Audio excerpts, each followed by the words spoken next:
Salve, amigas e amigos da filosofia, bem-vindos a mais uma das nossas conversações filosóficas.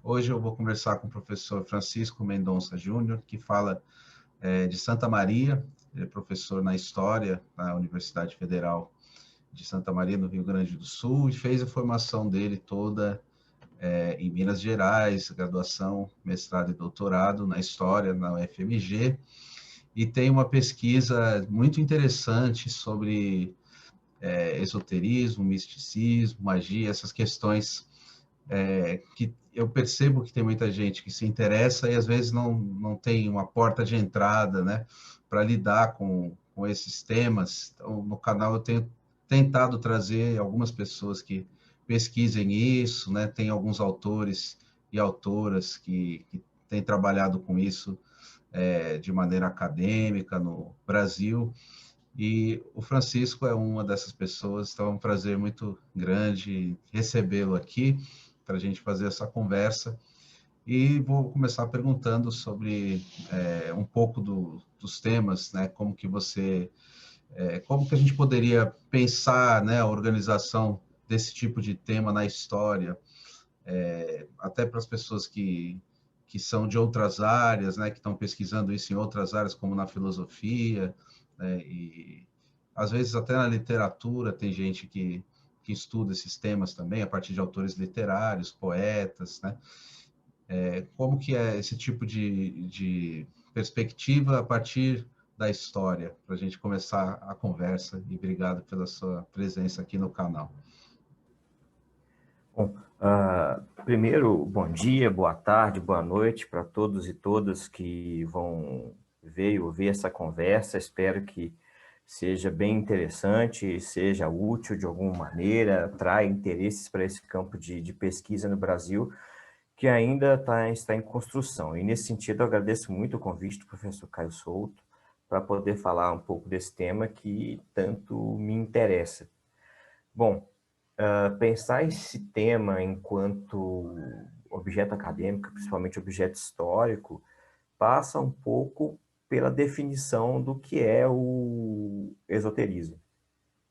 Um dos primeiros autores a lidar com isso foi um historiador, no âmbito acadêmico, foi o historiador francês Antoine Febvre. E o Febvre, ele coloca a seguinte questão, né? O desafio de se definir o que é o esoterismo. Todo mundo, em maior ou menor grau, tendo ou não interesse no objeto, já pôde encontrar com o esoterismo de alguma maneira. Seja zapeando pelos canais da televisão, né, programas que se dizem esotéricos, seja passeando por uma livraria, né? Toda livraria tem uma ou mais estantes de livros dedicados ao esoterismo. E aí, quando você para ver o que é entendido por esoterismo, você tem uma gama gigantesca de coisas. Você vai achar tarô, dependendo do zen budismo, você vai achar meditação para o sucesso profissional, yoga para bebês, vai ser de um tudo. Então, o Ferrer, ele coloca que se o sujeito seguir por esse caminho, de tentar fazer um mapeamento de tudo que se entende por esoterismo, ele não vai chegar a lugar nenhum. Porque, na verdade, isso é um aspecto amplo demais e que acaba dizendo muito pouco. O que ele se propõe a fazer é descobrir um conjunto de saberes que tem algo que eles chamam de um ar de família, que se entenderiam como como pertencentes ao mesmo conjunto de entendimento de mundo. E ele elege o século XV como o momento que seria possível discernir na história do Ocidente, pela primeira vez, esse conjunto de saberes. E mais do que um conceito do que é o esoterismo, o Febvre ele acaba desenvolvendo um método de se identificar o que é o esoterismo, e no caso do Febvre, com muita clareza, o que é o esoterismo ocidental. Então, para o Febvre, esse fenômeno histórico ele tem que apresentar 4 características que são intrínsecas e 2 não intrínsecas, que podem ou não aparecer. Então, essas 4 intrínsecas são a correspondência, a natureza viva, a imaginação e as mediações e a transmutação. Ora, o que cada uma dessas categorias quer dizer? A correspondência, a gente pode resumir um pouco pela aquela ideia do hermetismo, do que está acima é como que está abaixo, o que está abaixo é como que está acima.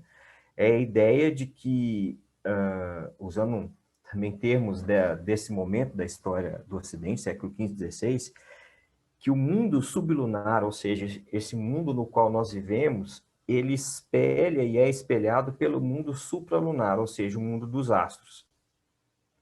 Né? Esse microcosmo, que é o da nossa vida cotidiana, ele é um reflexo e reflete o macrocosmo do movimento do universo. Então, essa é a ideia de correspondência. E essa correspondência se daria, se poria em movimento, melhor dizendo, de acordo com o que o Febvre diz, pela ideia de uma natureza viva, ou seja, um mesmo princípio colocaria essas 2 dimensões em movimento.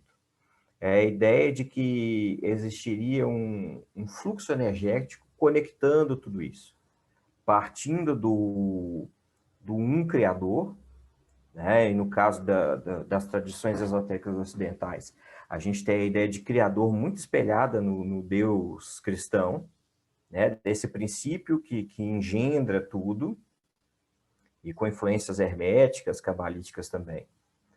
Eu costumo dizer para os meus alunos que essa ideia de natureza viva, ela funciona um pouco como se fosse um circuito energético, que teria como força motriz esse ente criador e perpassaria todos os elementos da criação. Então, isso faz com que a natureza seja viva e garante essa correspondência. O próximo passo é como o ser humano poderia atuar nesse circuito natural. De acordo com o Febvre, por meio da imaginação das mediações. E aí, a imaginação é entendida muito em razão desses autores mágicos do século XV, XVI europeu, que entendem a imaginação como um órgão. Assim como nós temos os olhos, nós temos a visão, o olfato, melhor dizendo, a imaginação seria o órgão que permitiria perceber aquilo que os olhos de carne, né, os olhos físicos, seriam incapazes. E uma vez que ela perceberia esse movimento, seja esse movimento que faz com que a natureza seja viva e entre em correspondência, e faz com que tudo criado esteja em correspondência, ela precisaria criar elementos para atuar nisso. Que elementos seriam as mediações? Que tanto poderiam ser,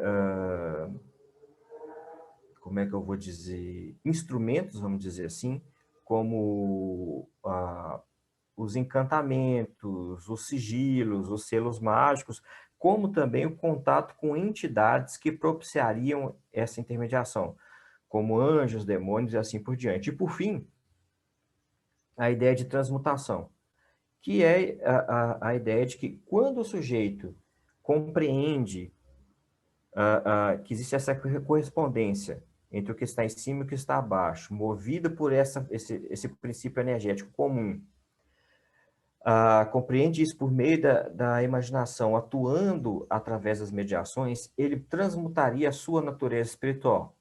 Então, se a gente pensa lá na alquimia, né, ele sairia do nigredo até atingir o rubedo, ou seja, ele deixaria de ser esse sujeito maculado pela vida cotidiana para se tornar esse sujeito espiritualmente elevado, porque é capaz de atingir o Criador por meio da criação. Então, essas 4 características por Febvre têm que estar presentes dentro de um fenômeno histórico para que ele seja entendido como esoterismo. 2 características que podem estar também ou não são a concordância e a transmissão.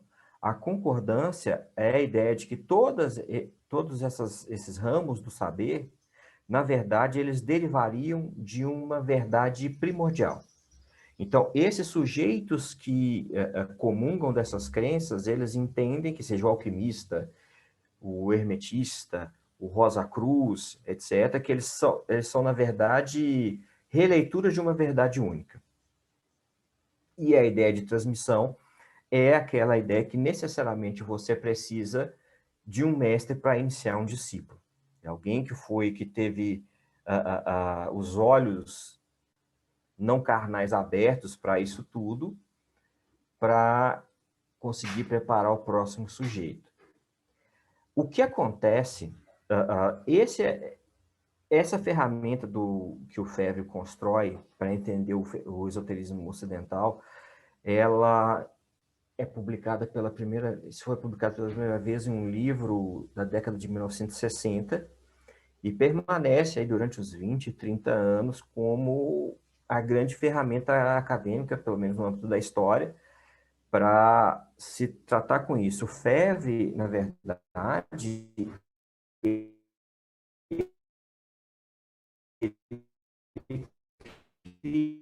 criou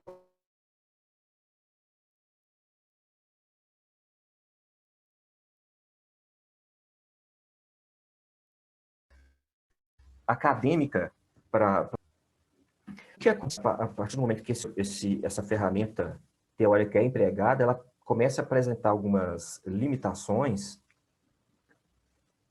e começa a ser revista. E aí eu vou apresentar aqui brevemente dois revisores, digamos assim, principais desse conceito, que são os professores Wouter Hanegraaff e Coco von Stuckrad. Ambos vão concordar em uma coisa: a percepção do Febvre, do esoterismo como fenômeno histórico, é muito importante, fundamental, só que ela é profundamente limitante. Por quê? Ele parte do princípio que esse fenômeno se deu de maneira perfeita justamente naquilo que nós chamamos dos humanismos do século XV e XVI. Depois desse momento, o que nós teríamos seriam repetições imperfeitas desse fenômeno. E quanto mais distante desse momento dos séculos XV e XVI, mais esse fenômeno esotérico ele seria faltante de algum desses elementos que o caracterizaria de maneira mais clara. E aí, principalmente, porque depois de uma racionalidade pós-iluminista, seria muito difícil que esses fenômenos fossem experienciados da mesma maneira como aconteceu nesses humanismos do século XV e XVI. Só que isso faz com que movimentos importantes do XIX, ou mesmo do século XX, sejam escanteados como esoterismo de segunda categoria. E isso tira um pouco da historicidade do próprio objeto esoterismo. Porque se existir um momento histórico onde ele teria se dado de maneira mais perfeita, isso acaba também fazendo com que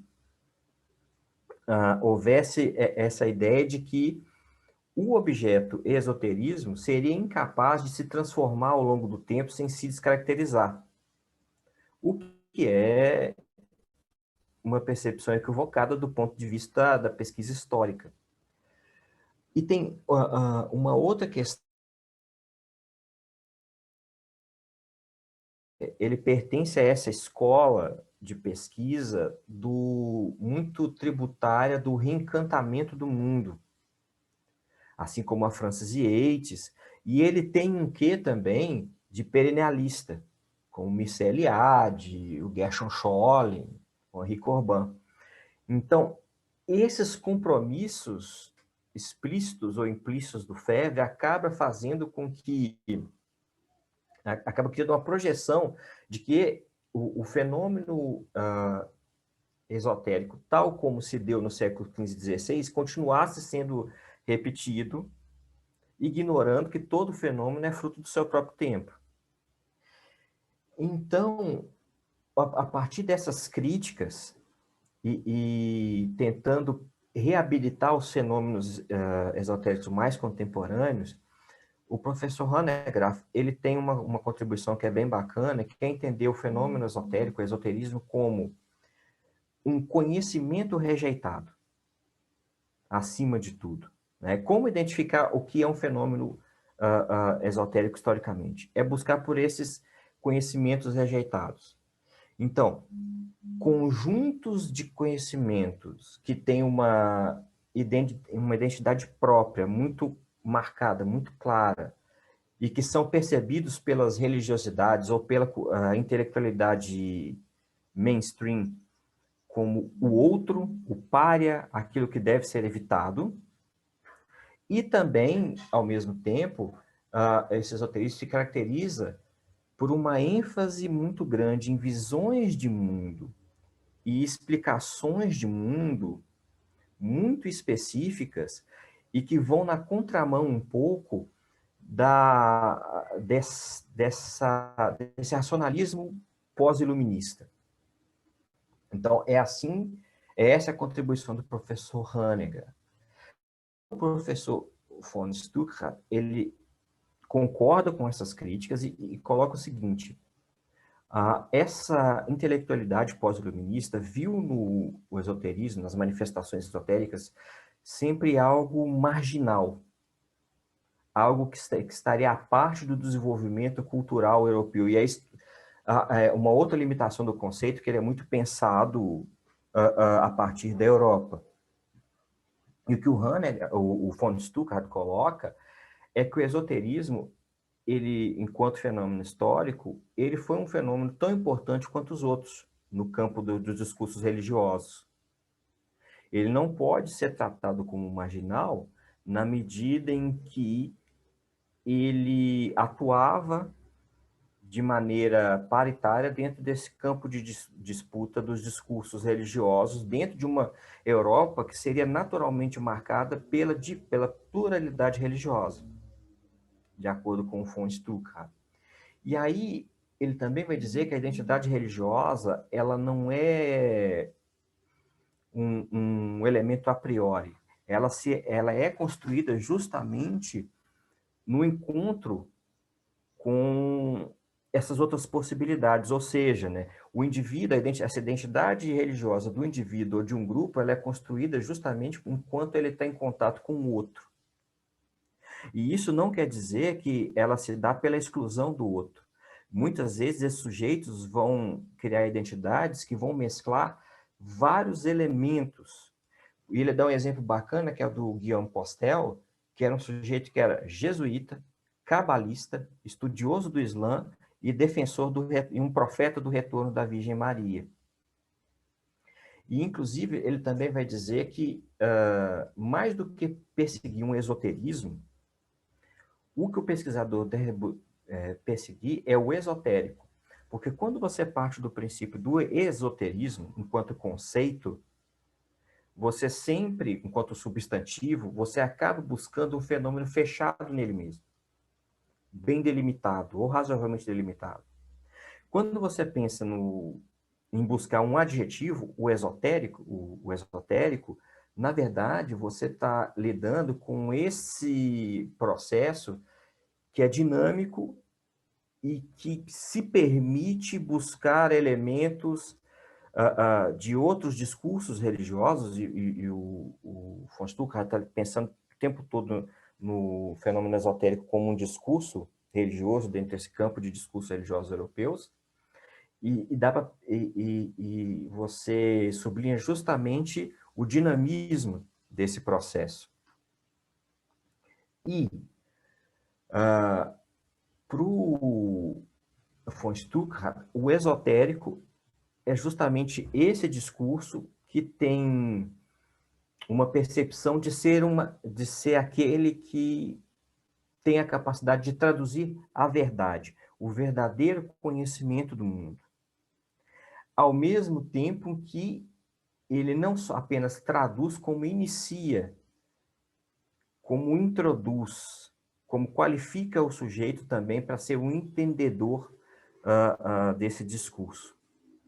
Apresentando, então, assim, né, 3 elementos teóricos de maneira bem superficial, assim, para para ajudar quem estiver assistindo e ouvindo a entender isso do âmbito da história, né? Pensando na questão conceitual, é um bom ponto de partida, digamos assim. Muito legal, Francisco, extremamente clara a sua explicação. Eu queria pedir um esclarecimento com relação ao objeto. Talvez as pessoas... Eu fiquei pensando aqui, quais são esses movimentos? Você falou no século XIX e XX, se você puder falar um pouquinho mais de movimentos que possam ser interpretados como esotéricos. E também lá do 15 e do 16, autores, né? Por exemplo, sei Giordano Bruno, Pico della Mirandola, mas também certamente tem muitos outros. Como que as pessoas podem ter acesso a esses autores, né, lá do 15 e do 16, e esses mais contemporâneos também? Bom, eu vou ser cronológico para começar a falar daquilo que eu tenho me dedicado já há um tempo a pensar. Eu trabalho justamente com o esoterismo séculos XV e XVI. E em que medida, assim? Eu estou pensando o esoterismo, como ele dialoga com o campo da política nos séculos XV e XVI. Quem são meus autores? Um abade alemão, o Johannes Trithemius, e um humanista italiano, o Giambattista Della Porta. E aí, quando eu trago essas personagens, eu tenho muito em mente ali essa ideia da identidade, como a identidade, o discurso esotérico, ele pode ser plural. Assim. O Giambattista Della Porta, ele foi um conhecido dramaturgo da Itália, ele produziu várias peças de temáticas variadas. Ele também deu início a uma academia, a Academia dei Otiosi, a Academia dos Ociosos, onde os sujeitos só eram aceitos se eles tivessem feito uma grande descoberta sobre o mundo natural. Então, ainda jovem, na casa dos 20, logo que ele entrou nos 20, ele escreve um primeiro texto, o Magia Naturalis, o Magia Natural, aonde ele se propõe a explicar o que é a magia natural. E lá pelos séculos XV e XVI, a magia natural ela é um desdobramento da filosofia natural.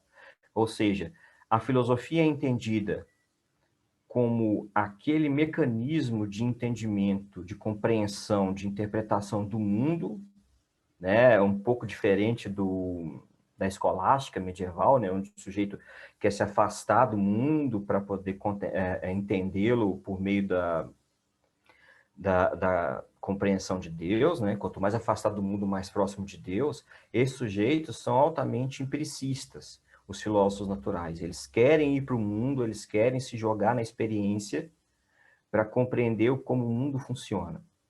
E alguns desses sujeitos entendiam que a filosofia natural não bastava, porque ela era só o entendimento, e o conhecimento sem utilidade ele é inútil para esses sujeitos.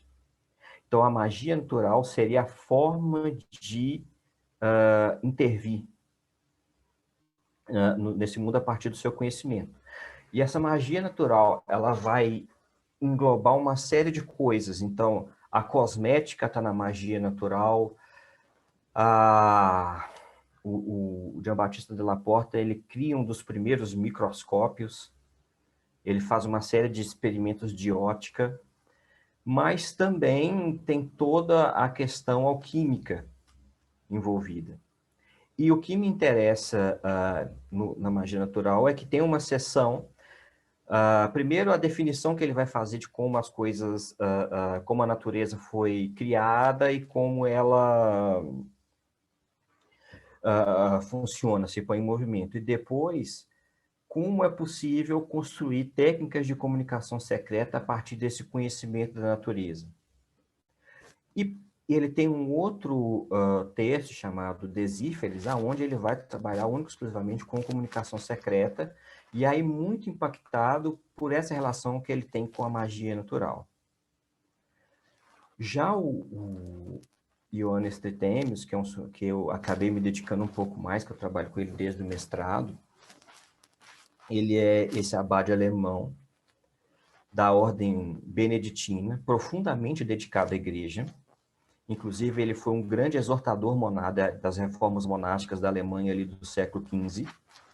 Ele era muito próximo ao imperador do Sacro Império Romano Germânico, o Maximiliano I, e dos príncipes eleitores, né? Só para quem não sabe, a coroa imperial ela não era automaticamente hereditária, né? Ainda que houvesse um herdeiro hereditário, ele tinha que ser confirmado por esses vários príncipes palatinos, onde você tinha duques, bispos e assim por diante. Então, esse era o meio no qual ele circulava. E ele era um crítico da imprensa, ele escreve sobre o elogio aos escribas, porque ele entendia que a imprensa ia matar algo que era fundamental para a prática do monge, que é o trabalho no escritório, né, a cópia dos livros. Um profundo entusiasta do conhecimento. Quando ele assume a abadia de Sponheim, acho que não chegava a ter uma centena de livros. Lá por na virada para 1500, já chegava ali para casa de 2.000 volumes. E muitos textos claramente esotéricos, de magia. E ele foi também um exortador à perseguição das feiticeiras, porque ele entendia que as feiticeiras elas seduziriam os príncipes de maneira ao equívoco.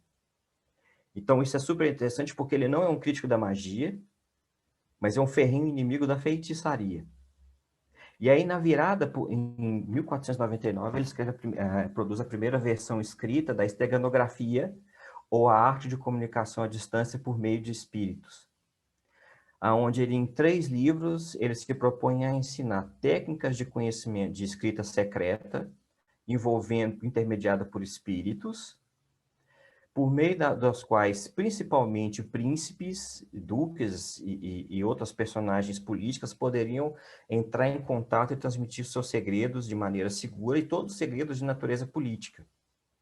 E esse texto ele era para ter sido dedicado ao Maximiliano I e foi dedicado a Joaquim de Brandemburgo, um dos príncipes eleitores do Tritêmios. Só sendo breve na esteganografia, então, ele propunha para cada direção do mundo, ou para cada região, haveria um espírito aéreo.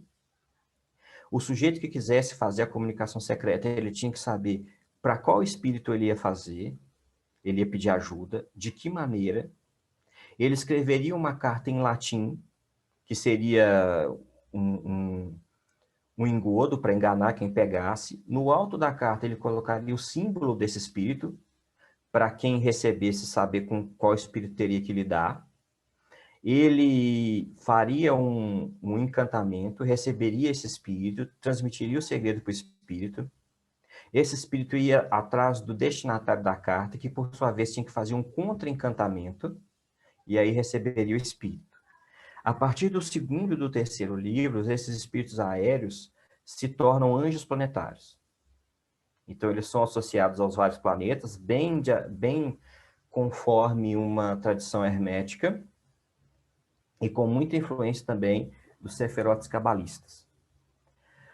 Esse livro, ele escreve para um amigo dele, e aí claramente contando vantagem, eu criei um método incrível de comunicação secreta, olha só, e recebe um religioso francês. Só que a carta que ele manda para o amigo havia morrido, e o prior do monastério desse amigo recebe a carta e fala assim, não, esse sujeito está lidando com demonomagia aqui.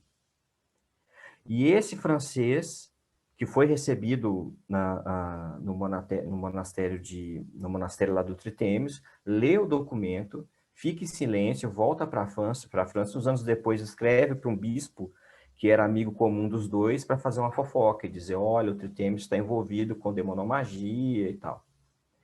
Aí o Tritêmios escreve um outro livro, que é a Poligrafia, que seria um livro só de comunicação secreta, livre dos equívocos da fé. E aí ele começa com uma carta atacando esse francês, o Charles Bovel, dizendo que ele acusou-o de demonomagia porque ele é um ignorante. Além de ignorante, ele é também o ingrato, afinal de contas, ele foi recebido de acordo com o amor cristão e retribuiu assim. Só que essas técnicas da poligrafia, ainda que pretensamente livres dos equívocos da fé, entre aspas, elas também estão profundamente impactadas pelo esoterismo e pela magia. E no mesmo ano que ele produz, que é 1508, que ele produz a poligrafia, ele escreve um texto que se chama Sobre as causas segundo as quais Deus move o universo, as esferas. E o que é esse texto? É uma história, é como o governo desses anjos planetários influenciou a história humana. Então, de acordo com o Tritêmios, recuperando uma tradição medieval, do esoterismo medieval, haveriam, para cada um dos 7 planetas, dos 7 astros, haveria um anjo específico. E esse anjo, ele exerceria a influência desse planeta sobre o destino da humanidade por 354 anos, e agora não lembro quantos meses, quantos dias e horas. E depois o próximo anjo, assim sucessivamente. E essa influência é que teria definido a nossa trajetória. Então, por exemplo, sobre a influência do anjo de Vênus, os homens tomaram esposa, se dedicaram aos prazeres sensuais da música, da arte e assim por diante. Sob o governo do anjo de Marte, Samael, teria acontecido todas as grandes tragédias, o dilúvio, a queda de Roma. E no momento em que o Maximiliano assume a coroa imperial, seria justamente o momento do retorno do governo do Samael, do Anjo de Marte.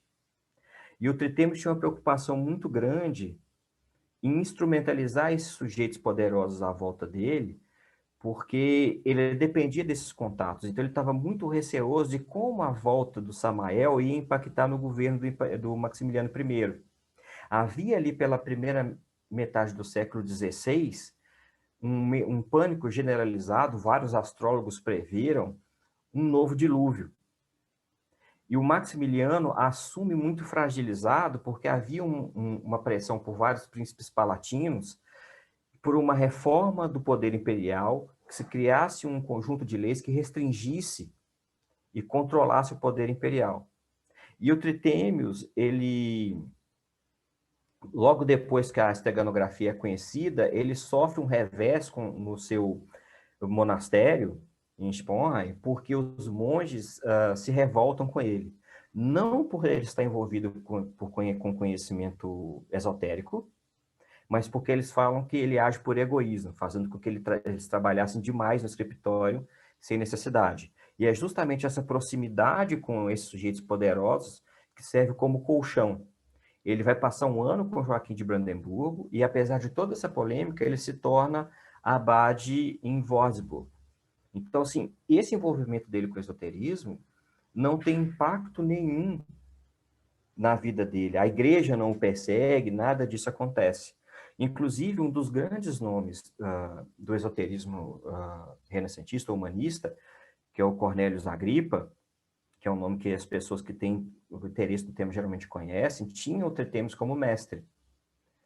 O De Oculta Filosofia, né, sobre Oculta Filosofia, o grande livro do Agrippa, ele foi enviado por ele para o Tritêmios, para obter a aprovação desse mestre informal, digamos assim. E aí, esse segredo, e é o que eu tenho percebido na minha pesquisa, né? Que esse segredo de natureza esotérica, essa ideia de que a natureza tem uma camada oculta, que é revelada só aos iniciados, e que dentro dessa camada oculta tem uma mensagem do Criador, uma mensagem que, uma vez decifrada, ela se torna uma mensagem de poder, ela impacta diretamente na criptografia desses estados burocráticos que estão nascendo. A documentação criptografada, ela era criptografada ou por esses sujeitos iniciados, ou a partir dos escritos desses magos humanistas. Isso tem um intercâmbio muito próximo ali. Então, é por isso que eu tenho perseguido essa relação entre esoterismo e política. Mas um outro tema que tem me interessado, eu fiz uma apresentação sobre isso e estou escrevendo um artigo, é como esse esoterismo ajuda a mapear os papéis de gênero nesse momento. O Agripa escreve um texto exortando com a excelência da mulher, do sexo feminino em relação ao masculino. E também tem um texto de uma suposta alquimista, a Isabela Cortese, aonde se percebe claramente um ideal de beleza e um ideal de comportamento femininos que ajudam a reforçar um papel subalterno da mulher naquela sociedade. Mesmo a exortação do Agripa, né, de que a mulher seria melhor do que o homem, se essa mulher cabe dentro de um papel de gênero pré-estabelecido. Ainda que houvessem mulheres, como a Caterina Sforza, que praticaram alquimia fora desse viés, dentro desse papel de gênero pré-estabelecido. Se a gente vem caminhando, né, digamos, para não falar só dos séculos XV e XVI, a gente tem toda a questão, por exemplo, do rosacrucianismo, num momento onde os estados germânicos estão se consolidando como estados protestantes. E como o protestantismo e o rosacrucianismo não são excludentes, muito antes, pelo contrário, eles atuam de uma maneira a reforçar esse movimento. Quando a gente pensa ali no 19, tem todo um esforço de racionalização do oculto, entre aspas, dentro daquela cientificização da Europa. Nesse sentido, a gente pode pensar, por exemplo, o Espiritismo. O Espiritismo, quando ele nasce no 19, ele tem toda uma proposta de ser uma espécie de religiosidade racionalizada. Então, isso, eu estou pensando em temas possíveis, né? E o século XX, ele é muito rico também. Quando a gente pode pensar tanto nos movimentos de contracultura. Peraí, só um minutinho. Tudo bem, tranquilo.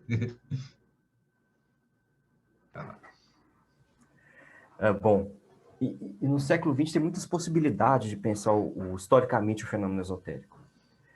Você tem a importância do fenômeno esotérico para a formação dessa contracultura. E aí, essa contribuição dessas várias religiosidades esotéricas do Oriente, por exemplo.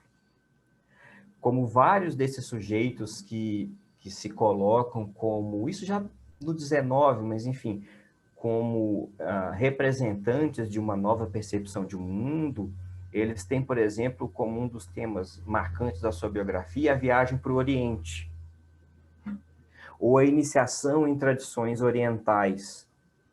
Se ali no século XV isso estava muito ligado ao Egito, por exemplo, com o hermetismo, no século XIX e no século XX, esse lugar de onde vem esse conhecimento intocado está no Oriente.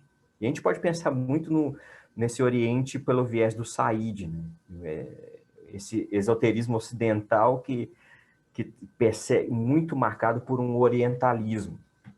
Uhum. Uma outra possibilidade bem interessante é como isso impacta na vida política. E aí tem uns exemplos muito interessantes. Por exemplo, a gente pensa na Rússia do czar Nicolau, a gente sempre pensa no Rasputin. Mas o Rasputin, na verdade, ele é fruto de um ambiente que propicia o surgimento do Rasputin. Já desde a época do pai do Nicolau II, era comum que se recebesse essas figuras como o Rasputin, elas eram comuns na corte. elas eram não havia não só incentivo para a circulação delas na corte, como também uma busca.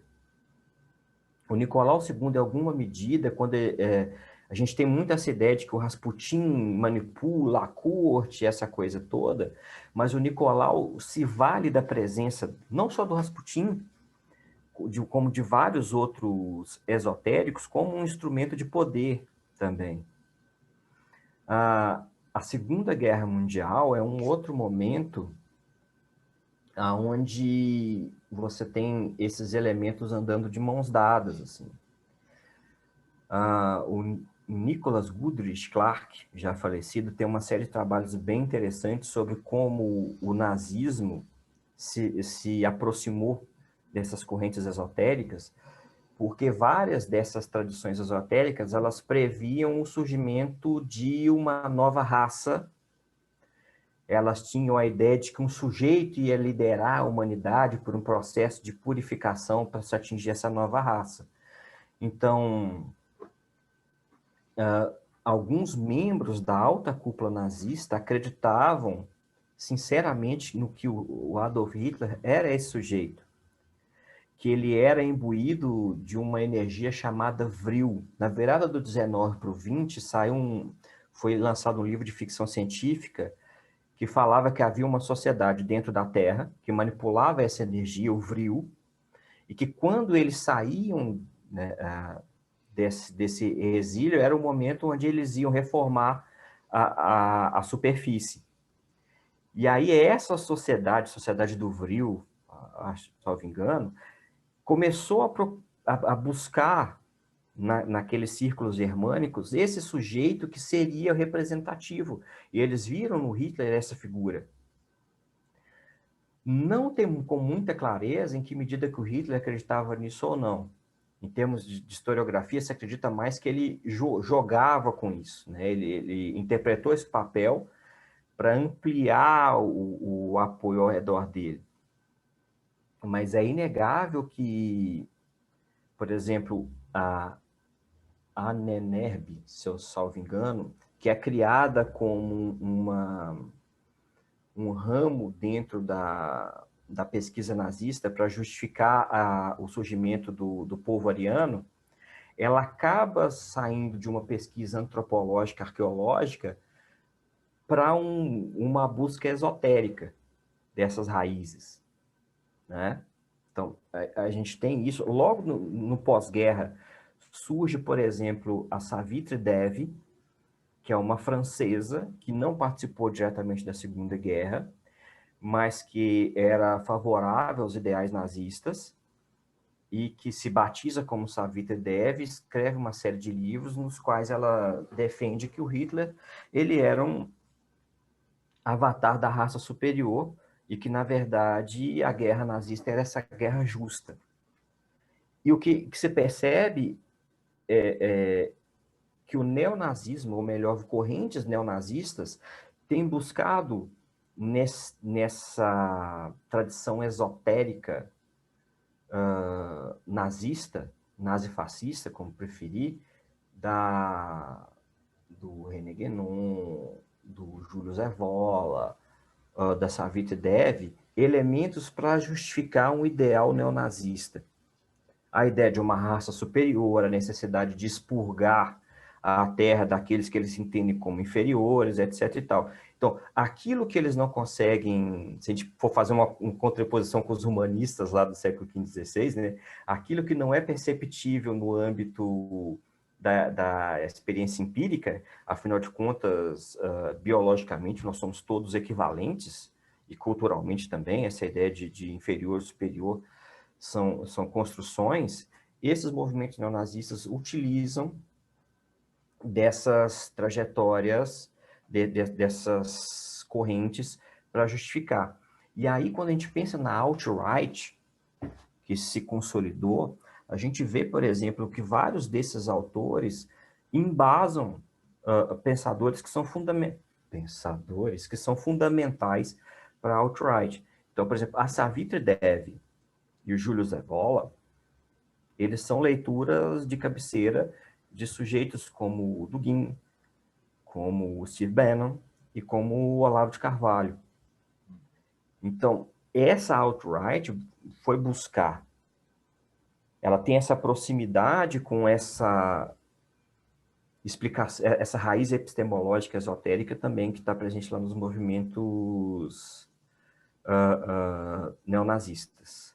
Então, assim, existem muitas possibilidades. Eu estou pensando só em coisas mais, pelo menos que me interessam, me chamam mais atenção, mas as possibilidades de pesquisa histórica são muito grandes. Existem grupos dedicados a trabalhar com a história do esoterismo na Antiguidade, no Oriente, extrapolando, e no Brasil também, né? Pensando o fenômeno esotérico, não só no Brasil, como na América Latina.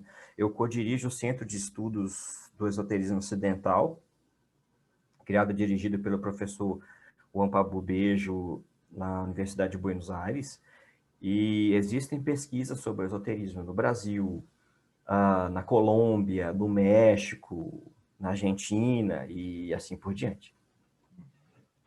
É muito interessante mesmo. Eu fiquei pensando se não haveria também movimentos que têm relação com, com a esquerda também, né? Por exemplo, o surrealismo, né? Tem algumas pessoas que aproximam o surrealismo disso. Como que você vê esse exemplo do surrealismo? Ou o Michel Louvi, não sei se é um dos autores com o qual você chegou a trabalhar, com certeza conhece, né, os textos dele sobre o romantismo e um marxismo quase esotérico, né, que se vincula, que tem a ver com o reencantamento do mundo também. Como que você vê esse outro lado, nessa outra possibilidade? Eu usei esses exemplos, que são exemplos que têm me chamado mais atenção, mas essa relação com o esoterismo, ela se dá em todos, ela é possível, melhor dizendo, em todos os espectros.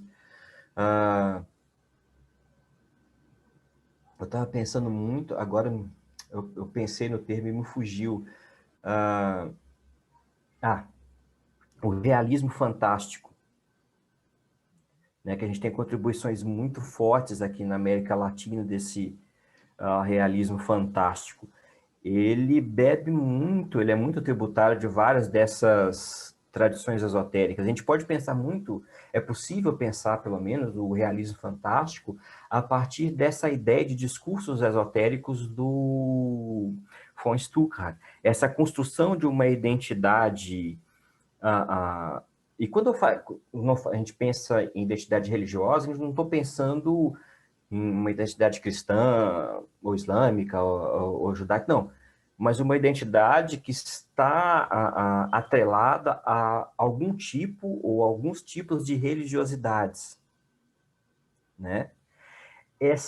E por vezes, existe essa relação de você perceber, né, nessas interpretações de mundo políticas à esquerda, essa ideia de um discurso que reencanta a relação do indivíduo com o mundo, na mesma medida em que ele se torna, ele é percebido como uma espécie de conhecimento rejeitado, e também que ele se atribui essa capacidade de revelar uma verdade que é oculta aos olhos da carne, e que ao mesmo tempo ela é capaz de iniciar o sujeito que tem acesso a esse conhecimento.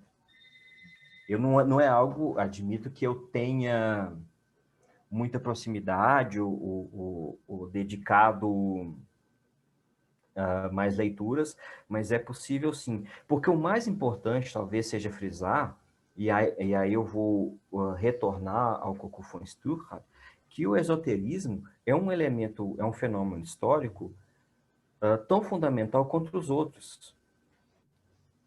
Né? É um fenômeno que